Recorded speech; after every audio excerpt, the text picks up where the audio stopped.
Welcome back to another Estate Agent Stories, where I sit down with the great and good of UK estate and letting agency to talk to estate and letting agents, talk about their story. And today I'm joined by Rowan Waller, a very well-known estate agent from Oxfordshire, well known for his lyrical videos that he posts out. Rowan, thanks for joining me today. That's my pleasure. Um, what I'd like to do is go through your story up to this point, the ups and the downs, the trials and the tribulations, the hopes and fears and dreams, that all that stuff. So the agents watching this can learn from your mistakes, but also learn from the good things that have happened in your life. Is that okay? Yeah, of course. Well, Okay. I'm still learning from my mistakes. I think we all are still learning.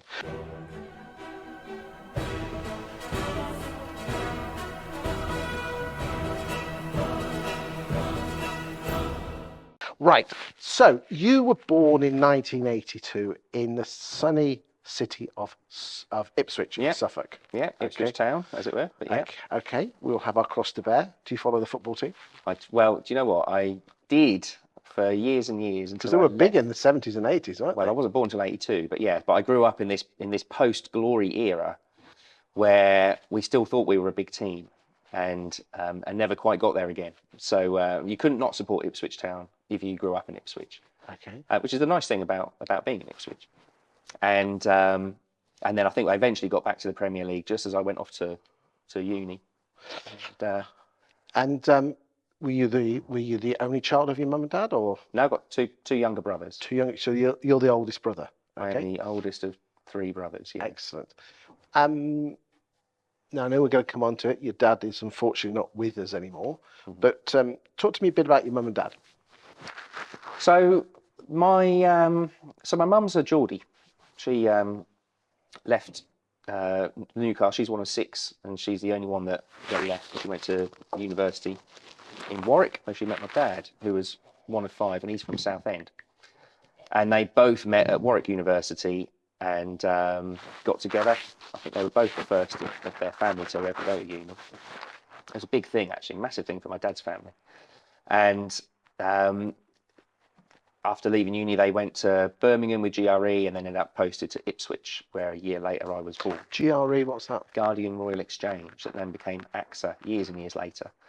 So when I grew up in Ipswich, we were the only ones there. So we didn't have family around, but obviously grew up and had a life there, and family and friends. And the reason I'm talking about it at all is that it was kind of the thing that held me back moving away, was that after my dad had passed, or as we knew my dad was going to pass away, did I have both brothers living overseas? At least one of my brothers was living overseas, and I was very acutely aware that my mum was going to be left there effectively by herself. How old would she been at that time? How old was she? 53, 54.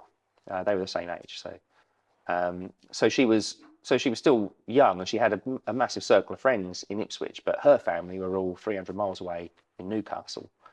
And but my dad's family were close to us, and they were only an hour away in Southend. So it wasn't dreadful. And Dad hadn't passed away. He was really ill by the time I did leave. But he'd been ill for about 2 years, and he was just getting, we didn't know quite what was going to happen. But my girlfriend, who is now my wife, she'd already gone to Oxford to do a graduate scheme. And I remember sitting down with him in the summer, I think, and said, "Look, Dad, I'm gonna have to make a move and go and move to be with Jenny." And then he looked at me and he said, "Well, you're not hanging around here because of me, are you?" And I said, "Well, I kind of was." And he went, "Well, don't be stupid. Of course you've got to go." So he kind of gave me his blessing. And I think he only lived another 2 months after that. But it was obviously a massive upheaval for me. It was a big move anyway. In estate agency terms, this had been after 5 years working at Abbott's countrywide, and then I was moving across the country.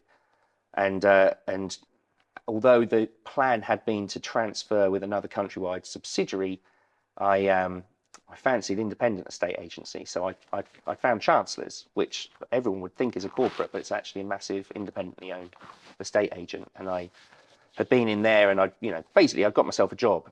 But nevertheless, there was going to be this huge period of change where where I was taking a leap, leaving the kind of the safety net of corporate, as it were, at the same time as, you know, this big thing had happened to someone who was only, I can't remember how old I was, 26, 27 years old, which isn't young, but I was, you know, I guess it affected me in a massive way, losing my dad, because I'd always just assumed he would be there. And he was only, you know, 53, 54 years old. So it had never been something that I had considered possible, even though it happened to my mother as well. My grandfather died when he was only 49. So my mum's, and we grew up as a family always knowing that this had happened. And, you know, it was a fairly tragic thing for her. And we always knew that, well, this is, you know, a real shame.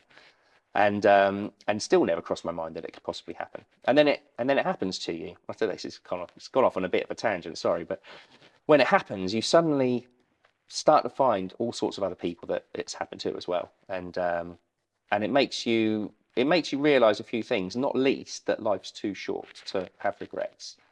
And I think ultimately that possibly, I mean, it took a few years, but it possibly spurred me on to going on my own when I did go on my own, with this kind of idea that if I don't do it now, am I going to look back? I was 30 at the time, or 31. I didn't want to look back at 40 and go, oh, I wish I'd done that when I was 30. I'm 40 now, by the way. What did your father teach you? He taught me loads.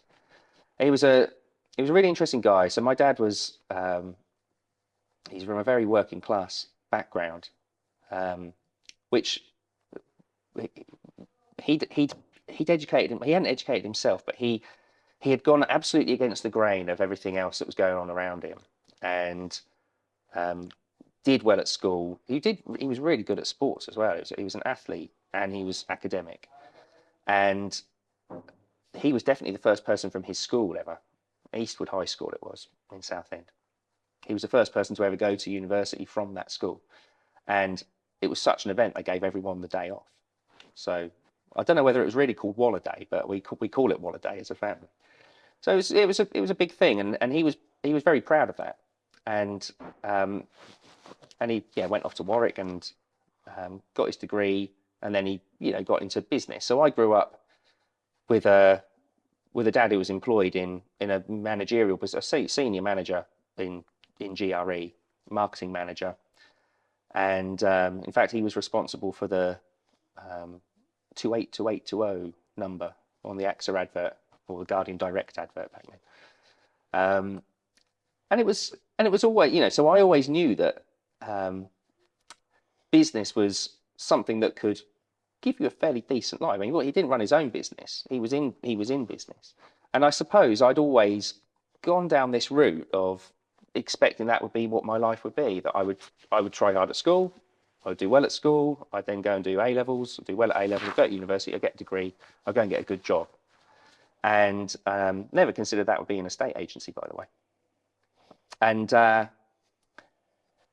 always had this thing at the back of my mind that I wanted to do it for myself. And Dad did as well. So when he eventually got made redundant at AXA, because AXA bought out GRE, and a couple of years later he got made redundant, and he never bothered him. It infused him because he could go and do his own thing. So he went self-employed for a while, and then he started one business. He became a consultant with another business, and then eventually found his way back into employment. But I remember at the time thinking how fired up he was to be doing something on his own. And I think I'd always wanted to make something of myself one day in order to make probably both my parents proud, but I think my mum would be proud of me whatever I did. I think I had an idea of what I needed to do with my life to make my dad proud. And I'm sure he was proud, but he never saw any of this. He never saw what I have actually managed to go on and do. A lot of things he didn't get to see his grandchildren, didn't get to see us get married or any of that. And that always weighed on me, and it weighed on me for years. I had to have a word with myself a couple of years ago, because I realised it was still something that was absolutely hanging over me, and that it needed to be exercised. What did your mum teach you? Mum is still teaching me. Mum is a resilient, very, very resilient woman, and she went into work. So when did she start? I mean, I was still a child when she went into work, and she became a teacher, and which was great, I suppose, because it meant that during the school holidays she could, have the same holidays as we did. But it was still at a time when there weren't a huge amount of people who had both parents working, so it was quite an unusual thing to be picked up by a childminder at school and that sort of thing. And they both had a strong work ethic, mum as well as dad. But she, I suppose, taught me how to be a little bit more forgiving on myself than my dad did. Dad wasn't he wasn't unforgiving, but he wasn't soft, and mum is soft, and I think you need a bit of both. There's definitely a bit of yin and yang with my mum and dad. And she was also the soft touch as well, so you never wanted to get left with dad on a Saturday because he'd make you do all the chores. But weren't a bad thing being left with your mum, because you'd end up with runny egg and soldiers. So Okay, so you went to university in 2000 Yep. to Newcastle to do Spanish with archaeology. That's quite a... Well, yes, that's a story in itself. I actually went to do archaeology. So my personal interest is in history and archaeology. I had a history A level, actually. But I panicked at the last minute and didn't want to lose my Spanish. I thought, actually, Spanish is what's going to get me into the world of business, because not many English people can speak a foreign language. But Spanish on its own, Did you do that at GCSE and A level then? I did at GCSE and A level, but Spanish was the second language I took. So French was the first one, and I didn't take French at A level. And effectively, after 2 years of not doing any French, I sort of thought, oh, God, I can't speak any French anymore. And I didn't want that to happen with the Spanish that I'd managed to, pick up with an A level as well. So I changed 2 weeks before I went and swapped my archaeology degree, an archaeology and classics degree, which I would have absolutely loved. And I swapped to Spanish, and I chose Spanish and politics because I've always been quite interested in politics and current affairs and everything else. But I never studied it, and I absolutely hated politics. So for my first year, I really resented the politics side of my degree, to the point that I didn't enjoy it enough to want to carry on. So I canned the politics after the first year, and I filled the modules that left over with lots of stuff: Spanish culture, Spanish cinema, Spanish etc., and with several archaeology modules. But they don't count towards my degree. So technically, my degree is a Spanish degree, which to me always sounds a little bit empty, unfortunately. But nevertheless, it got me doing archaeology. The trouble is, it got me doing theoretical archaeology, because just as I took it, the foot and mouth outbreak happened, and all of our trips out to Hadrian's Wall to go and dig for, on Vindolanda got cancelled. So I did 2 years of not digging anything. So you had a year out, so it must have been a sandwich degree. Yeah, it was a 4-year degree with 1 year in Spain. Okay. And that's where you met your wife, Jenny? Complicated, but yes, sort of. We met a year before. Okay. She was not a very Spanish name, is it? No, well, she is part Greek actually, but she's English. She's actually from just down the road here. Whereabouts? She's from Northamptonshire. I love it. But she always knocked about in Stamford. So very posh. Well, I just passed Stamford on the way. That's where she always used to go out. Yep. So George at Stamford. Indeed. So she went to uni with a friend of mine from school in Lincoln, and they had come up to visit Newcastle. And a year later, we were both doing our year away in Spain, and my friend was also doing this year away in Spain. They were down on the south coast, I was in Madrid, and they came up for a weekend. So although we'd met before, we got together then, and then we stayed together, and we are still together. She is my wife. So 18 years later or whatever it is. So how did someone who was doing Spanish end up being an estate agent? We really wanted to go back to Spain. So that had been the plan. We were going to finish our degrees. We were going to. Jenny had this obsession with getting a ski season done. So she was going to always do that. So she came back, went to wherever it was, Thomas Cook or Tui, I think, and then went and did her ski season. And I was going to get a trade of some sort, or I was going to get on a graduate scheme. So I tried. In fact, I always thought I was just going to do Spanish and politics and become an ambassador at the UN. This is the sort of idiotic thinking that 17-year-olds have. And after failing at stage 3 in the diplomatic service, and I think so it's Foreign Office and Maersk shipping, not getting into the graduate schemes, I fell into what else can I do that just puts us in Spain? So we kind of come back to this idea of, actually, rather than do any of that, wouldn't it be nice to go and buy a rundown property in Spain, like a finca, and do it up into a hotel? Her degree was tourism with Spanish, so that was always the plan.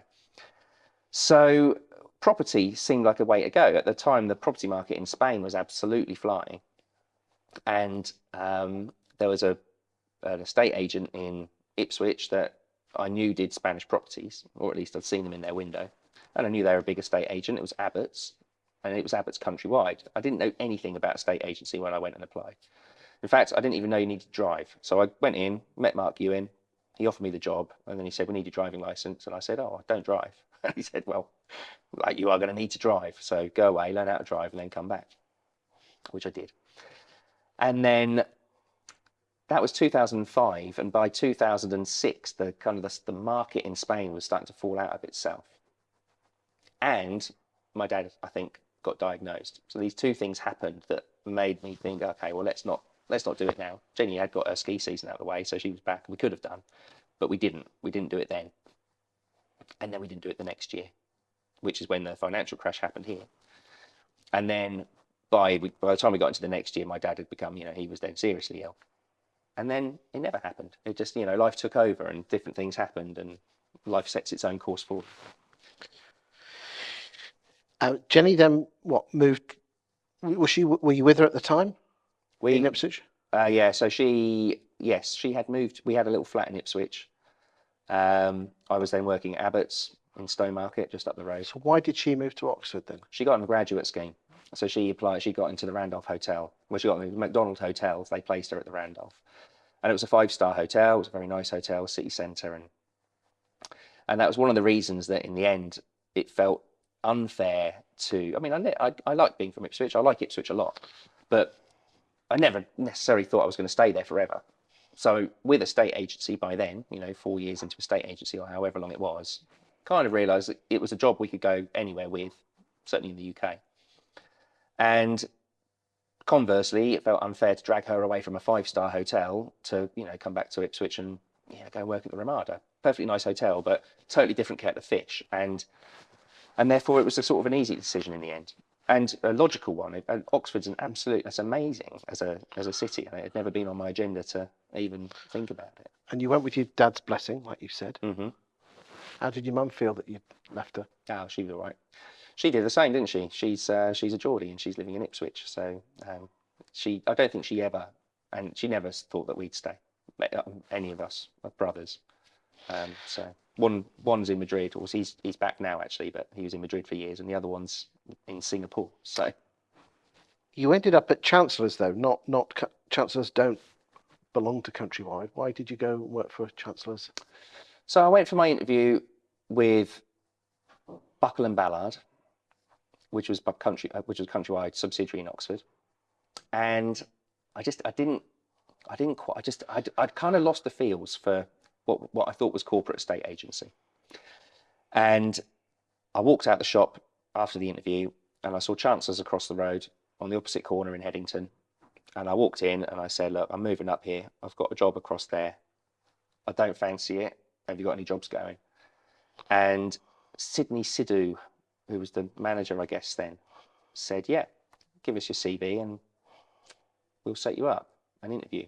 So I met Darren Simpson, who had come from Countrywide background, come from a Foxtons background as well. And obviously I came from Countrywide, and I understood that it was a big independent, but nevertheless an independent, and I just fancied it. And I think I felt like I was cut from the same kind of cloth as Darren, having had that kind of corporate background. And I was very happy at the time to go out door knocking and come in and try and charge, a little bit better fees than they were getting. And I think he liked all that. And actually, it was a great place to work, Chancellors. It was a fun place to work. It was a target-driven place to work, and eventually it started to burn me out. But at the time, at that stage in my life, it was something that I could really come in and get my teeth stuck into. Your dad passed away just as you got to Oxford, or just afterwards, is that right? Literally just. In fact, I had to. They put it back in the end, but I was meant to start in the week of his funeral. So I remember calling and saying, look, I'm going to have to miss Friday. I'm starting on Monday, but I'm going to have to be off on Friday to go back for the funeral. And they said, well, why don't you just start next Monday instead? It didn't cross my mind to actually ask for that. So yeah, it was very contemporaneous. It was lots of big stuff happening at the same time for me. Obviously, grief. I've not been there myself, so I don't know what it's like. But the grief would have hit you for a few months, and I know it never goes away. Did you throw yourself into the work? I mean, I'm looking at your stats here. You must have done, because you doubled the turnover. Yeah, I did. You were listing, weren't you, at this point? I was listing. So I started listing 3 months into my career. I was really shocked. Which was 05, 06 Yeah. when you started, yeah? Yeah, so I started in 05, and at the time I just wanted to become I don't know, it must have been a senior neg. I think that was my ambition. And We've all been there, haven't we? We put these jobs on pedestals, and when we get there, Yeah. you think, what's all the fuss about? Yeah, exactly. I mean, I just knew that there was a route, and I think you had to get your bronze, and then your silver, and then your gold, and there was certain things you had to hit. So that was my focus. And then within 3 months, Mark Ewan came and said, "Look, I think we want to take you listing."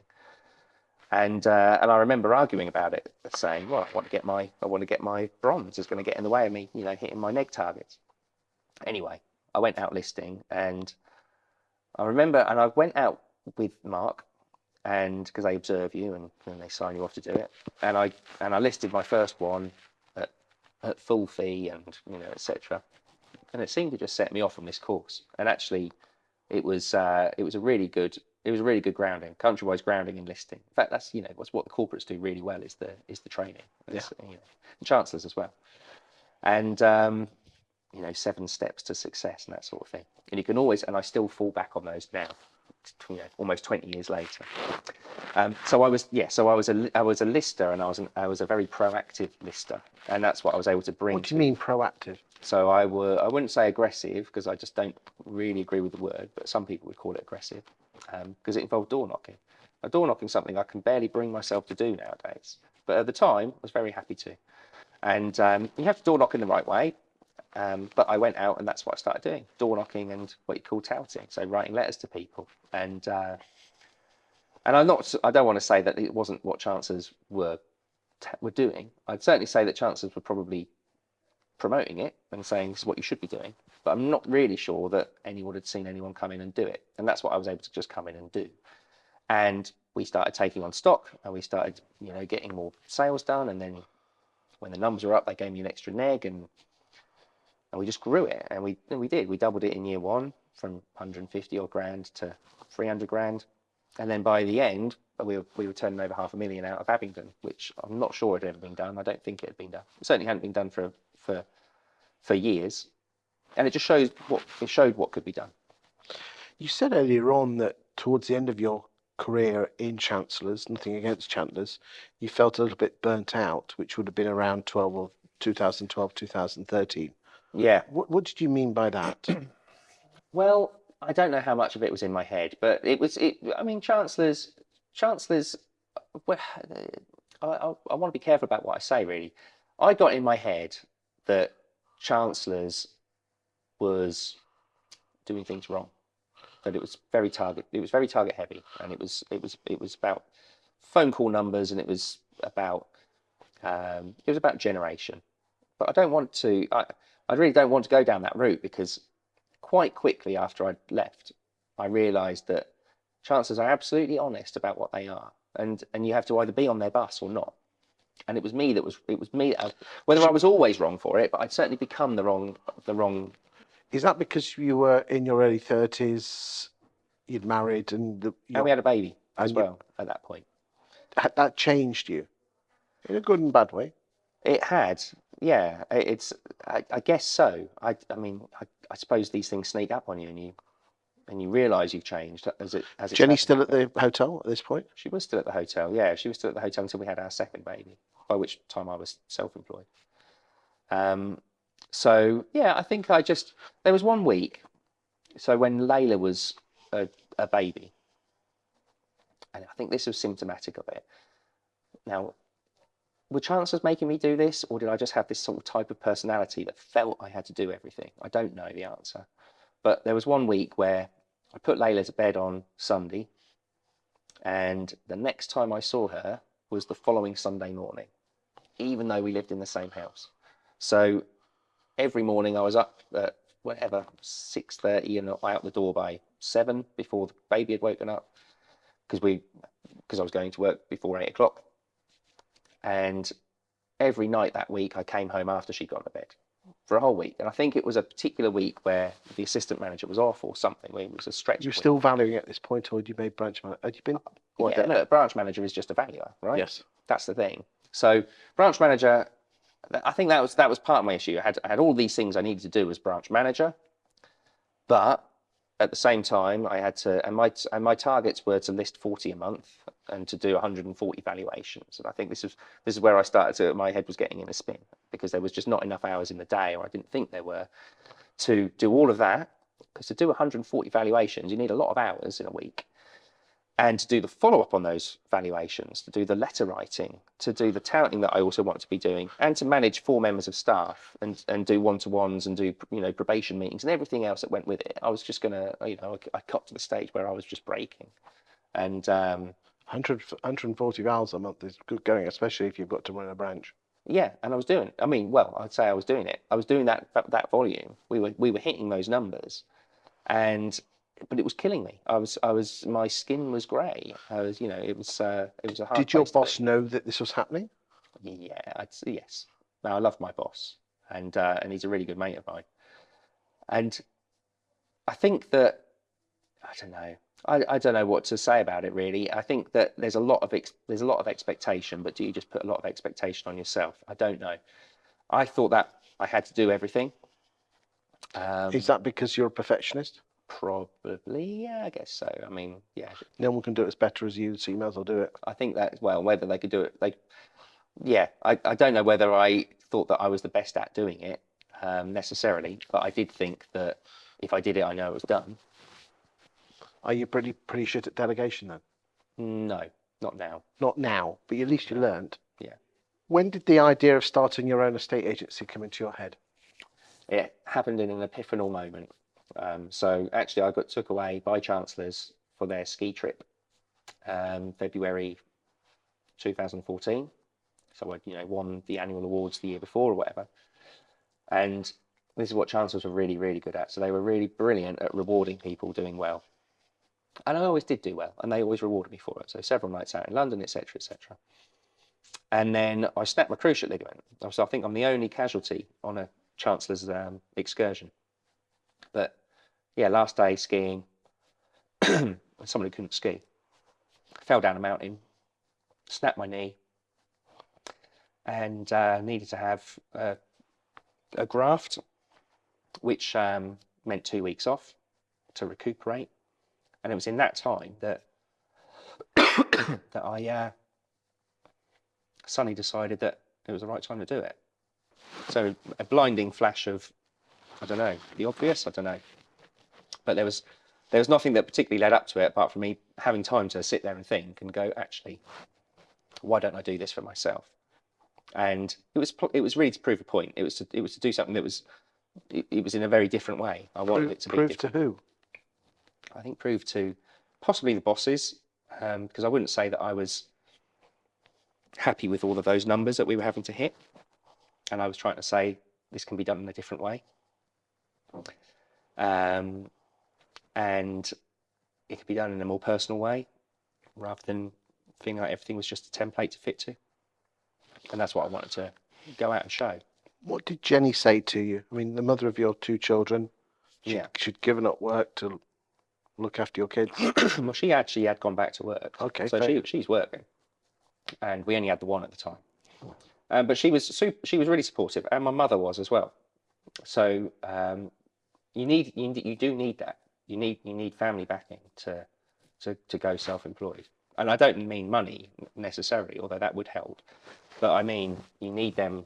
You need their backing to not have any money. Because that's what, you know, I was earning decent money at Chancellors, and I went into a period where we then didn't earn any money for 6 months, because you've got all these costs that start to go out and there's no income coming in, especially when you're a sales only business.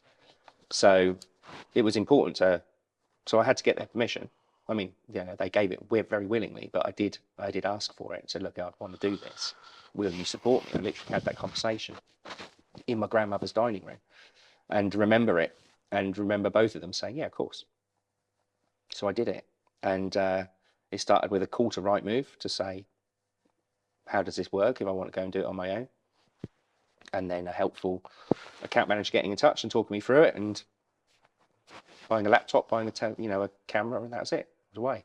Your first name for your estate agency was rather unfortunate. A little bit, yeah. Tell the people at home what it was.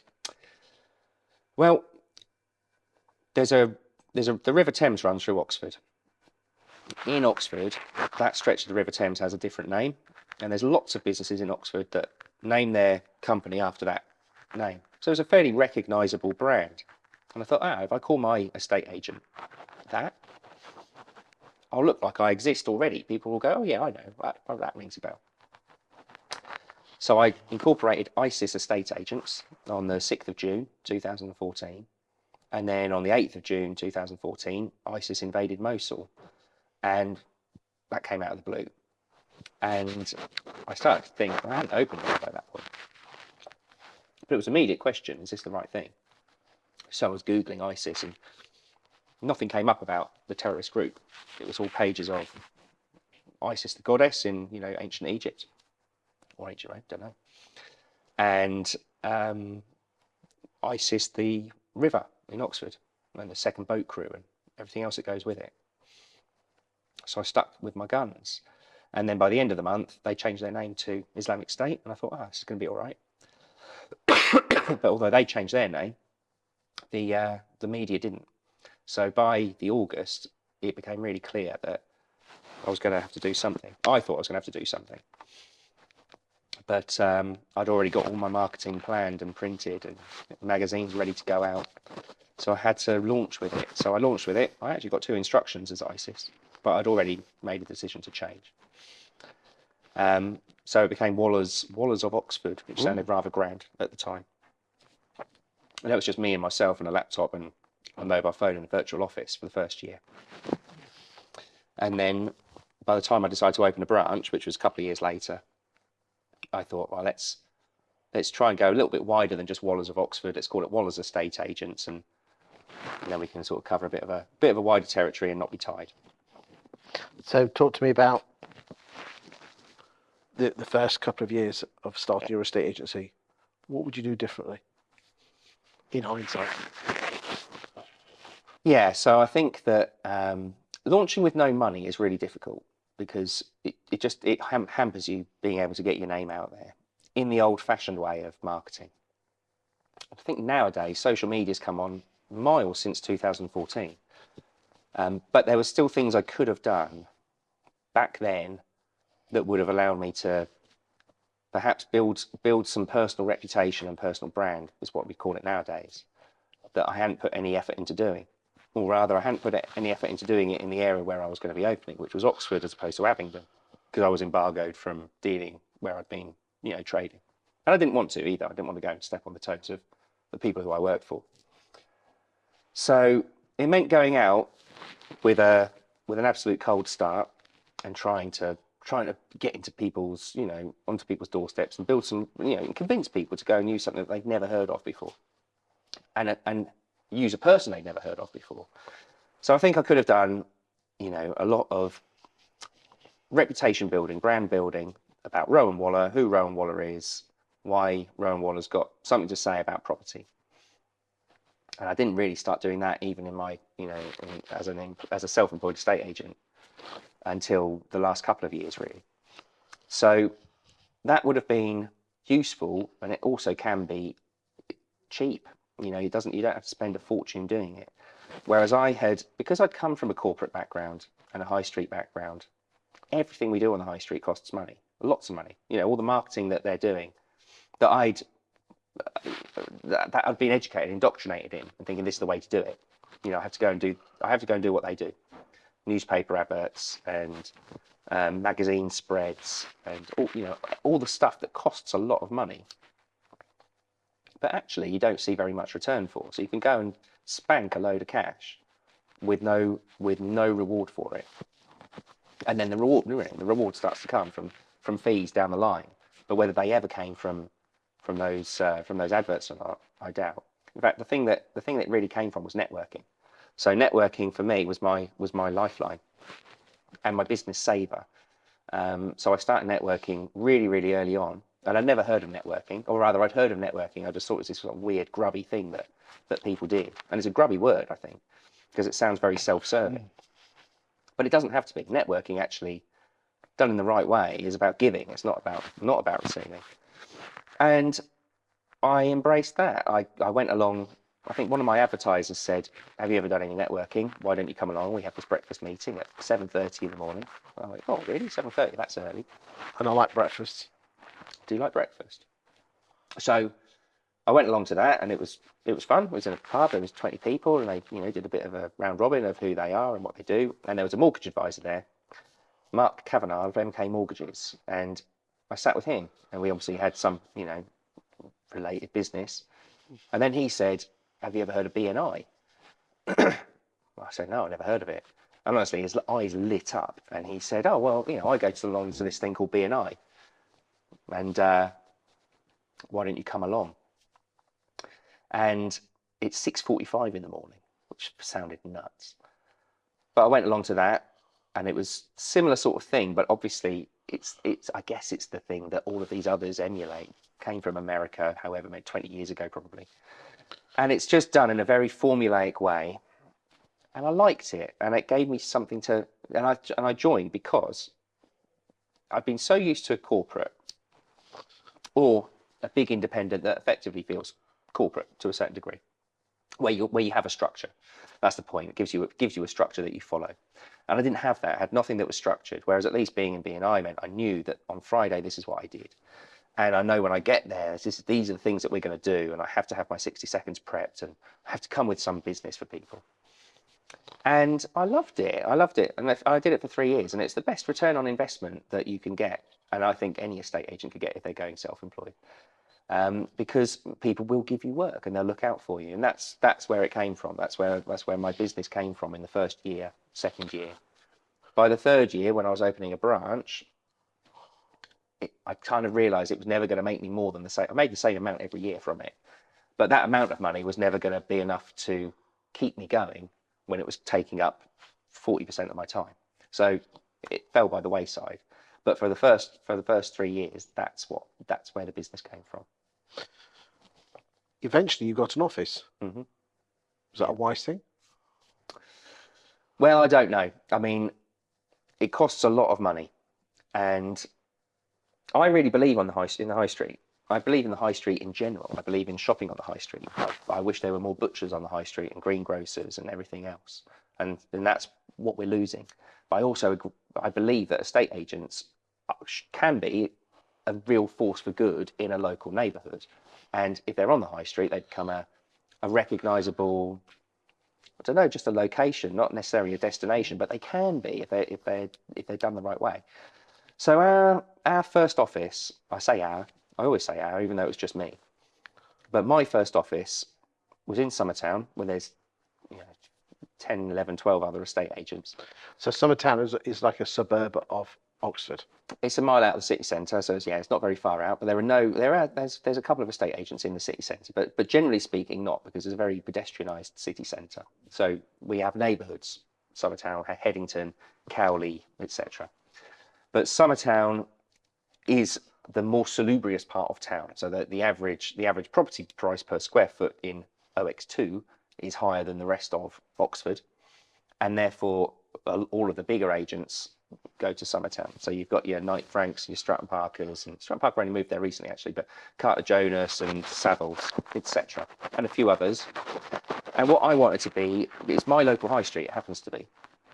But I didn't feel that there was a local agent there. They're all big chains, or to a certain degree. They're not all. Anyone watching this.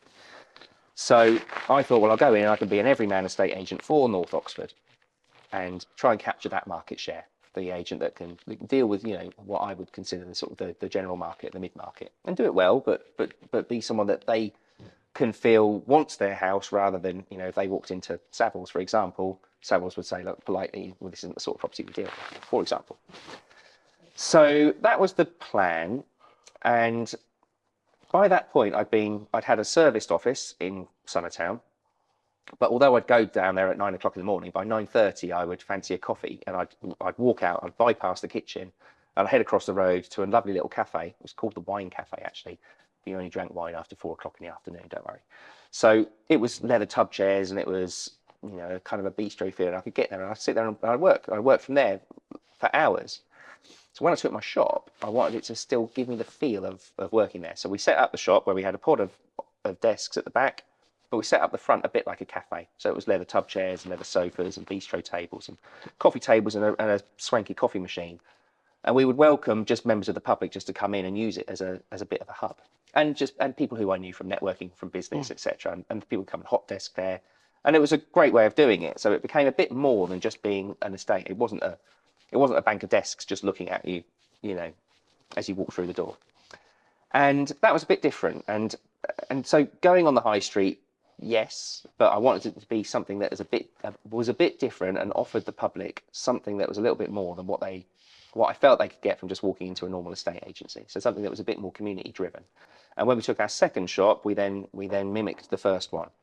Where was the second office? Second one was OX4, so it's in Rose Hill in Oxford, so it's the Cowley end of town, and that was a reaction to not quite nailing this idea that, or rather, I didn't feel the public were getting the idea that we were an agent that dealt with the general market. I was feeling that our messaging was getting mistranslated, and people thought we were after all the posh stuff, which is nice to have. But actually, what I really wanted to do was offer a posh service to the entry level and mid market. That was the whole ethos of what we did. And OX4, you get a lot more of your 2-bedroom terraces, 3-bedroom semis, which is the market that I personally, that's what I love dealing with. So that was happening. Our shop in Oxford in Summertown was getting knocked down to make way for the Easy Hotel that's now being built. And we were taking another shop in Summertown as a subtenant of an estate agent that had moved to a bigger branch. But unfortunately, we were in the same building as Knight Frank, who were also getting turfed out. And Knight Frank went directly to the landlord and effectively gazumped us, you know, whether it was intentional or not. But they got the office. We lost our Summertown office. And it was 2018. It was when Brexit was biting, as you know, industry-wise. And I thought, you know what? Let's rather than just go and jump into any old shop in Summertown and spend 40 grand a year on rent, let's consolidate in Rose Hill. We'll build some business back, and reputationally, because we had the reputation then in North Oxford, we weren't losing the Summertown market. We were still getting things on in North Oxford. I just thought it was going to allow us to, you know, get this end of the market. So we ended up going down to one shop in Rose Hill. And the more I was out of Summertown, the more I thought, actually, I'm not sure it's going to serve me to go back. So I never did. And I don't know whether that was the right decision or not. I'm still weighing that up. But then you went and opened up one in Southmore. How far away is that? Southmore's about 11 miles away. 13 miles away. You're a glutton for punishment opening a second branch, aren't you? I do like to punish myself. Because everybody says, I've never had someone on the sofa that it's that tricky second and third. Fourth and fifth are different. Yeah, I went to EA Masters, and I remember the power of 4. You've got to get to 4, and then you get to 7, and it's a problem, and then you get to, I can't remember what it was. I can remember that conference. So 4's always been on my agenda to get to. I mean, we've got a satellite operation in Swindon as well, which is a virtual setup. So in theory, we've got 3, but we've got 2 shops. Southmore as a shop is an interesting one. So I was looking for a second shop. I want to go second. And this is we haven't quite finished the story about the high street. I believe in high street estate agency. Okay. I really believe it. I believe in high street agency. I'm just worried that there's only one of you and there's 2 branches. There's only one Rowan Waller, but there's 5 members of staff. Yes, but we don't replicate you, do we? No, I don't. But no one gets replicated. No, but you know, in hindsight, and I know you employed the guys and girls. Has that been the hardest thing you've ever done, opening up a second branch? No, opening up a second branch. The second branch isn't hard. It's harder to build the business in Oxford. The second branch, I mean, there's been a lot of thought gone into where we put the second branch. Well, no, that's not true. There was a lot of thought into where we put the second branch, and then this opportunity came up. and it didn't take much thought. It was an easier decision. Because I was looking for second branches in Oxford, and then you're thinking, well, which high street, where can we go? Where should we go into? Should we go at Headington and try and nestle in with Chancellors and Andrews and Connells, etc. Actually, Connells aren't there. You say, or when this one came up, do we look there? Now Southmore sits in OX13, and we are the only estate agent there. So there isn't enough. Do you know what? I'm not sure there is another estate agent in the whole of OX13. It's a more rural location, but Oxfordshire is a fairly built-up county, so there's plenty of houses in these villages. And Southmore as a village has tripled in size probably in the last 5 years. So a lot of new builds happen there. It's 9 miles away from Abingdon, which is the nearest town, and a similar distance away from Farringdon, and a similar distance away from Witney, and only 12, 13 miles away from Oxford. So is Southmore doing better than your Oxford office? Not as yet, no. But I think that Southmore could ultimately potentially that could do better than my Oxford shop. Now, I don't necessarily want it to. I want Oxford to still lead the way. But Southmore, we've been going since June. So that's June 22. June 22. So we're getting established now, and the listings are picking up, and and now the sales are coming off it. So we're now starting to feel the pipeline coming through from Southmore. But ultimately, what Southmore gives us business-wise is it's an area where I don't want to say that we can dominate the marketplace. It's not really my style. So I've never been after market share. That's not really my bag. I don't want to be the biggest agent in town, but I would like to be invited out to every valuation, and then be one of 3. I don't care if I'm one of 3. At least I've got a chance to get the instruction. Do you think you would have a better chance if you just focused on Southmore? That is a good question. It's a question that I have wrestled with.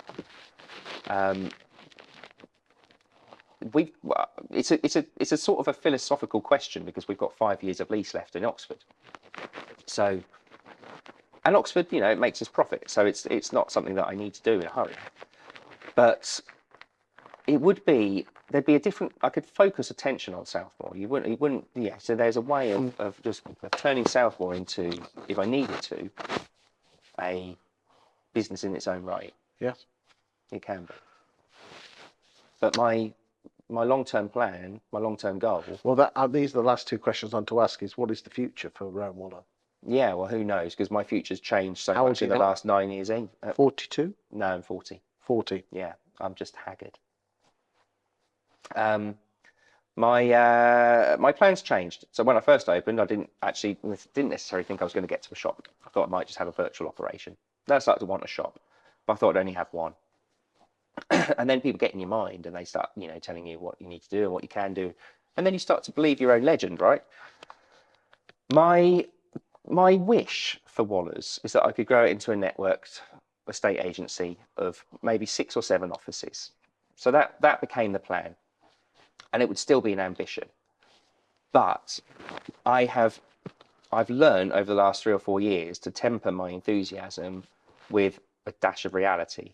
And I don't want to go and bite off more than I can chew again, because I've done that. And it's very hard to pull yourself back. Do you have any regrets with what you've done so far that you'd change? Do I? I think you always have regrets, don't you? What are they? I have to think. But, I question everything I do. And there's questioning yourself, or more importantly, why are you questioning yourself? Is it fear of judgment of others? Yeah, I guess so. I mean, if people talk about imposter syndrome. Yes, and we're going to talk about that in a detail in a separate video. Okay. But you suffer from that. I think, well, I do. And I think when I think about it, it's not, I don't think that's an unusual thing for estate agents to suffer, because... Well, I've interviewed 200 or 300 estate agents on that sofa, and every single one of them has it. Yeah. Including people who you put on a pedestal. I know. And I know these people. I network with them. And this is the thing. I think that, however, even when we're competitors, we've got something in common. Going independent, I immediately, when I was at Chancellors, it was like being at Millwall, right? Everyone hates you and you don't care. When I went self-employed, I suddenly found that everyone wasn't the enemy at all. They were competitors, but they weren't the enemy. And I started going drinking with them and, having coffee with them and talking about business. So you start to work out that people are in the same boat. They've got different levels of it. They've got different problems. They've got the same problem. They've just got a different scale of the same problem. And I think with imposter syndrome in particular, I think it's something that affects salespeople. And most people who go into it on their own have come from, whether it's lettings or sales that you do, it's still a sales job, right? It's a sales job. So when Everything's a sales job. it's a sales job, business is a sales job. And I think salespeople are egotistical by nature. They have to be. I am. I think everyone does. There's different ways to be egotistical, but you are always worried about reputation. Yeah, I think everyone is. So I think it's that. I think it's that fear of there's all sorts of fears that you can have. It can be fear of failure, because fear of failure is fear of embarrassment. It is. It's not fear of failure in itself. No, it's looking a prat in front of the people, saying I'm going to set up my business. 100% is, and that still dominates me. It's. Why should you worry about the opinions of people you don't like or don't even know? No, actually, I wouldn't say I don't like them. I do like them. I guess I worry more about the opinions of people I like than worry about the people. Yes, but the people that actually like you shouldn't really worry whether you fail or not. No, I know. Well, that's exactly the truth. That's the truth of it. But psychology is a funny thing. Of course it is. But coming back, what regrets do you have? What would you do differently? What would I do differently? I want to get the boys and girls out there to learn something from. I mean, you're very well thought of in the industry. People look up to you. The point of this video and all the videos is yes, it's quite cathartic for you, and you will find this really good. But I want the boys and girls out there in estate agency land and letting agency land who are on the journey, probably on the path 10 years, 5 years behind you, to learn something from what you've gone through. I think if people are going to go down the same route as I've gone, and doesn't seem to be many people doing it anymore, because the self-employed models have come up, and which is an interesting thing to talk about in its own right. Because if those had been around when I did this, that might have been what I would have done. If I were doing this now, if I were having my mind schism that I had with the knee, with Chancellors now, okay, this idea that, oh my God, I don't want to do this on Monday. Because that was quite an emotional time for you, because I could tell with your body language and the way you acted that. Do you know what? I still feel like I let them down. That's what it is. And I remember going and telling Darren, and him saying, you've got regional manager plastered on your forehead if you just see this through for another 2 years. And I remember saying, I know, but I don't want that. I couldn't do it. I couldn't do to my managers what I'm going through. And that wasn't Chancellor's fault. I thought it was, but it's not for them to change for me. It's for me to change, or not. So I took myself out of it, which was the right thing for me to do. But I did feel really bad. I felt horrible for Robert. Had become a friend of mine, Robert Scottley. Darren, I'd got so much time for, and Ed, who's one of my best mates, who's my immediate manager. I think he knew what I was going through, but I still don't know whether they thought I was going to go and do this.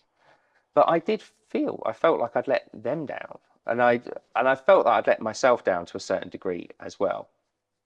And I didn't think I could go anywhere else. I thought I'd become unemployable. I didn't really believe I could go and enjoy being an estate agent with someone else. And kind of, I guess I'd had a similar, and I brought this on myself. This is all Rowan Waller causing this in my own mind. But I felt the same after I left. At the point that I left Abbott's, and Abbott's were fine. They were nice people. They were supportive. Philip McDonald was a brilliant MD. He would have looked after me if I just gone to him and said, "Look, Philip, I'm struggling." And I didn't ask for it. I just thought, no, I've got to take myself out of it. Then, that involved a move across the country, so it's kind of easy to do it at the same time. But nevertheless, I kind of worked myself up into this.